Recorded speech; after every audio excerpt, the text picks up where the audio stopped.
Hi guys, I'm just going to be talking about your kipping handstand push-ups. Okay, so obviously your kipping handstand push-ups, and there's a little bit of technique involved, because when you do your kipping handstand push-ups correctly, okay, they want obviously, the benefit of the kip is that it makes it much easier for you to get obviously that press and lock out. Okay, but equally if you don't quite get that right, all right, then sometimes it can feel almost just as difficult as a strict handstand push-up. Okay, or you can feel very off balance and like you can't really get that much assistance. Okay, so obviously when you're setting up for a kipping handstand push-up, obviously you're going to go up into your normal kind of handstand position, all right, hands on the floor.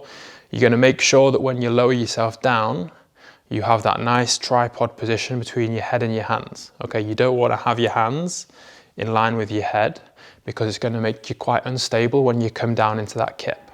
Okay, what you want to do is make sure that your head is just in front of your hands, so you could draw a triangle between the 3 points, because that's going to give you a much bigger base of support, all right, which is going to give you a bit more stability, which is going to help you generate more power when you do go through that kip. Okay, because obviously the more power we can get from your hips, the less you have to do with your arms, all right, the more efficient you're going to be, the higher volume of reps you're going to be able to do, okay, which ultimately is the goal of your kipping handstand push-ups. Okay, so it's important you have that base of support.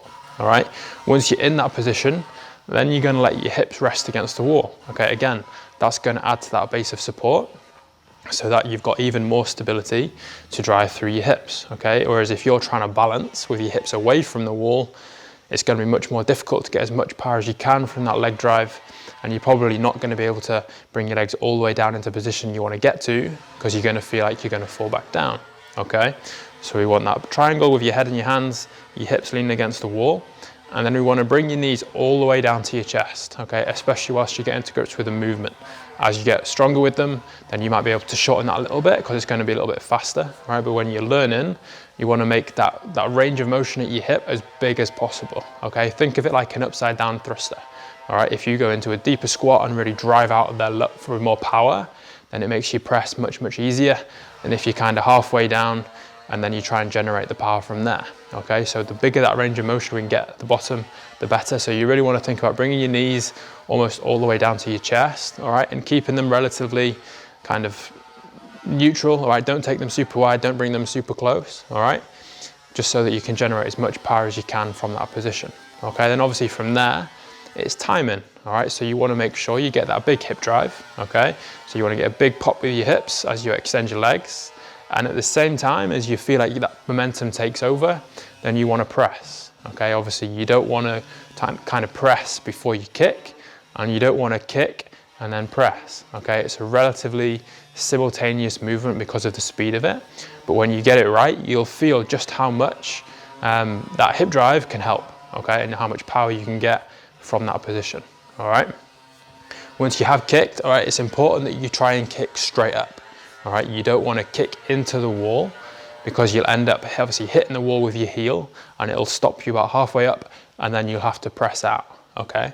You want to kick up as straight as you possibly can because that natural arch in your back, when you do it, go into that extended position, is going to bring your feet back into the wall for you, okay? So that's not something you really need to think about, all right? So you're going to get that big kick up, drive straight, push straight, and let your body position just bring your feet into the wall.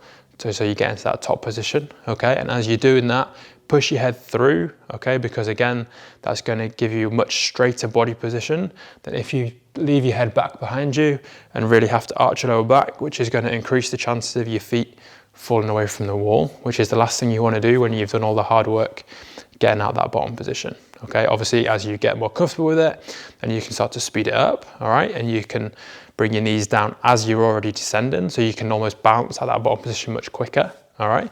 But whilst you get into grips with it, just take your time, make sure you're in a good position first before you kip, and then go from there, okay? So hopefully that's helpful, guys. As always, if you've got any questions, feel free to give me a shout.